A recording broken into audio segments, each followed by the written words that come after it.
ഇതെൻ്റെ ആദ്യത്തെ ടാറ്റു ആണ്. ടാറ്റു ചെയ്യണമെന്ന് കുറേ നാളുടെ ആഗ്രഹമുണ്ട്. ഒരുപാട് നാളോട്ട് അന്വേഷിക്കുകയും ഒരുപാട് പേര് കോൺടാക്ട് ചെയ്യുകയും ചെയ്തു. പക്ഷെ അതൊന്നും നടന്നില്ല.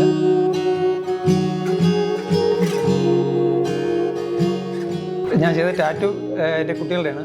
അവർ ട്വിൻസാണ്. ബിഗ് ബോസ് കാണുന്ന ഒരാളായിരുന്നു. അങ്ങനെ റോക്കി ഫാനിൽ കാണുകയുണ്ടായി. അങ്ങനെ പുള്ളിയുടെ ഒരു ചെറിയൊരു ഫാനായി. ചെറിയ ഫാനല്ല, നല്ലൊരു ഫാനായി. പിന്നെ പുള്ളിയെ ഫോളോ ചെയ്യാൻ തുടങ്ങി ഞാൻ. അങ്ങനെ ഇടയ്ക്ക് വെച്ചാണ് ഞാൻ ഇൻസ്റ്റാഗ്രാമിൽ പുള്ളിയുടെ വീഡിയോ ഒക്കെ ഞാൻ കാണുന്നത്. അപ്പോൾ അങ്ങനെ ഞാൻ അറിഞ്ഞ പുള്ളിക്ക് ഇങ്ങനെ ഒരു ടാറ്റുവിൻ്റെ സ്റ്റുഡിയോ ഉണ്ടെന്നും.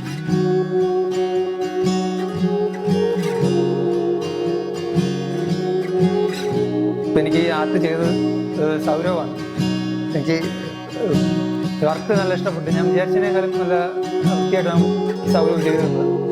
ഇനിയും ചെയ്യുന്നുണ്ട്. ഇനി എന്തായാലും ഇവിടെ തന്നെയാണ് മറ്റുള്ള ടാറ്റും ചെയ്യുന്നത്.